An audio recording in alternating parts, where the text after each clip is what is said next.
I have a special story today called Fiona's Luck. Before we get started with the story, I want to do a few vocabulary words, and one of them is luck. Luck means a success or failure apparently brought on by chance rather than one's own actions. So sometimes you might hear the word lucky, meaning that something happened to you. It wasn't something that you actually really worked for, it was something that happened by chance. The next word is wit, meaning mental sharpness and inventiveness, keen intelligence. So it's kind of like another word for saying your smarts or your intellect. Now, leprechaun.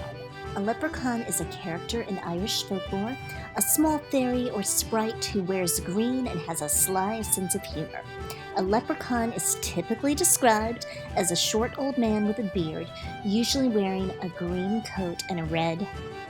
This story could be considered a folktale because it's a story that's passed down orally from generation to generation, and stories about leprechauns have been around for a really long time. It also has a moral or a lesson. It might be, you could call it a fable. And then there's also the word legend, which are stories that are passed down from earlier times and almost accepted as historical. So the story of the leprechauns in Ireland, they've been around for a long time, but it's not something that's really like a true story. It's more of a legend or a folktale. Well, let's get started with the story. Fiona's Luck by Teresa Bateman, illustrated by Kelly Murphy. Once luck was as free to be had in Ireland as sunlight, and just as plentiful. It filled the air, and anyone could grab a handful of it as the need arose. This was largely due to the leprechauns, for the luck they made was like how cows made milk. Then the big folk arrived in Ireland. They were so large, the luck clung to them wherever they went. Something will have to be done, the king of the leprechauns declared. We can't have those huge people soaking up all the luck. What would be left for us? So under the king's orders, the leprechauns wove fine golden thread into magical nets. Then late one midsummer's eve, when the luck was at its height, they swept it up and stored it all in an oak chest by the king's throne, so that he could distribute it when and where he chose. But the leprechauns had been too thorough. They not only scooped up all the leprechaun luck, but any other luck that had been floating about as well. The land of Ireland fell into a time of great misfortune. Hens gave no eggs, cows would not let down their milk, and the potatoes rotted in the ground. Now, it happened in Ireland there lived a woman named Fiona. She knew the lack of luck had to be the work of the leprechauns, so it followed that they alone could restore good fortune to the land. But getting luck back from leprechauns would be like squeezing water for a stone. Not that it can't be done, but it usually requires more strength than you're apt to have. Sometimes cleverness, though, is worth more than strength.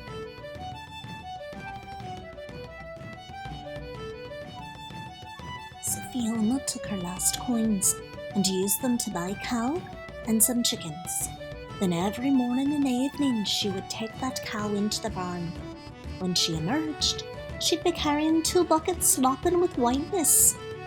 Aye, she's a fine cow, Fiona would say to anyone who asked. It's lucky I am to have her. Soon the rumours began, and while others were short on luck, Fiona had pails of it.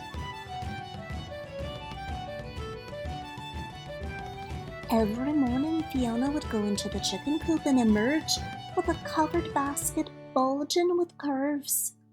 The hens seemed contented she commented to her neighbours. It's lucky I am to have them. Soon the rumours spread. While others were short on luck, Fiona had baskets of it. Then Fiona began digging in her garden and filling her wheelbarrow with round dirt-covered lumps. It's not a good year for potatoes, Fiona said to all who passed. Still, I'm lucky to have what I have. Now the rumours had wings, while others were short on luck. Fiona had wheelbarrows full of it. Naturally, word of this unexpected luck made its way to the Leprechaun King. One day Fiona was walking across a green meadow when she suddenly found herself surrounded by a small crowd of the fair folk. In a trice, they grasped the hem of her skirt and ran around her in a circle. She turned to keep the skirt from wrapping around her knees, and as she turned, the landscape blurred. When it sharpened again, Fiona found herself beneath the earth in the throne room of the Leprechaun King. It was a glorious cavern with rich tapestries hanging against the tall granite walls, and the floor cobbled entirely of jewels. Torches and candlelight and everything sparkled. The music filled the air. In front of Fiona stood the throne, and on the throne sat the Leprechaun King. He beckoned to her. Fiona approached, her eyes scanning the room for the missing lock. She was as sure as smoke loves fire that the king would be keeping it close to himself. As she curtsied, she spied the oak chest. It was glowing slightly, sealed by the spell, since everyone knows that no lock can hold luck for long. "What would you be wanting of me?" Fiona asked politely. The king scowled. "Where are you getting all your luck?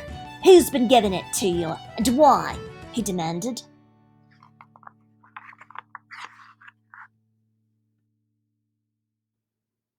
Fiona's eyes widened in innocence.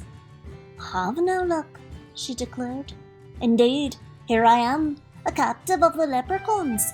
If that's luck, you can take it." "So you claim you have no luck?" the king inquired, raising an eyebrow. "Well, let's put it to the test. And when I prove that you've lied to me, as forfeit I'll take all the luck that you have and put it in the red chest with the rest that I guard." Fiona frowned. "That's a sorry bargain for me. Yet I know the rules. If a test is to be made, then forfeit must be paid by the loser. I haven't lied, so when I'm proven truthful, I'll demand a wish as your forfeit." The king's eyes turned shrewd. "Agreed," he said slyly. "I'll give you a wish exactly the value of the luck that you have, if my test prove me wrong." Fiona knew she was being cheated. A woman with wit, though, can turn even a leprechaun's cleverness against himself. She glanced at the chest, then barely keeping a smile from her lips, nodded.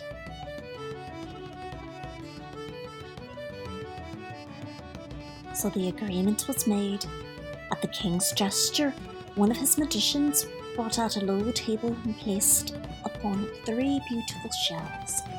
Under one he hid a small gold coin, and then he whisked the shells around and over and under in a blur no human eye could follow. "Now," said the king, "where's the gold?" "There is 1 chance in 3 of her picking correctly, and a person with good luck would find the gold every time. Even a person with a little luck would find the gold occasionally." But though they played the game over and over and over again, Fiona could never locate the coin. It was as if she had no luck at all. "Another test," the king ordered. A leprechaun harp was brought forth. Now leprechaun instruments make music by the luck of the player. A person with good luck would be able to play something by just stroking the strings. Even a person with a hint of luck could probably figure out a simple melody. But in Fiona's hands, the strings went out of tune. No matter how she stroked and plucked, nothing but air-bending music resulted. The king shuddered and frowned. Could he have been mistaken? Perhaps the last test would prove him right. "Bring out the chess set," he demanded. He and Fiona faced each other across the board. The king made the opening move. No one could hope to beat the Leprechaun King, for he was steeped in luck. But a person with good luck could last a while against him. Even a person with just a bit of luck had hopes of making a few good moves. Despite the king trying his hardest to lose, Fiona was beaten soundly within 2 minutes.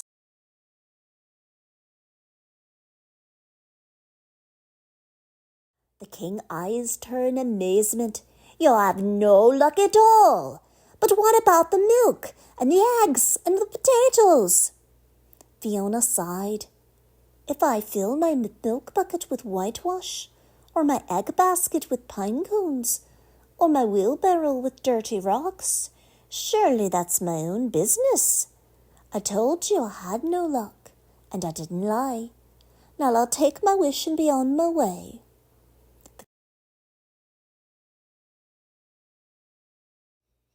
The king howled with rage, but what could he do? He'd made a bargain, and he was forced to keep it. With an angry wave of his hand, Fiona was whirled away. When she opened her eyes, she was back in the meadow, and the sun was just rising over the hills. If there was an extra sparkle to the sunshine, and the grass glowed greener than before, then it was only to be expected.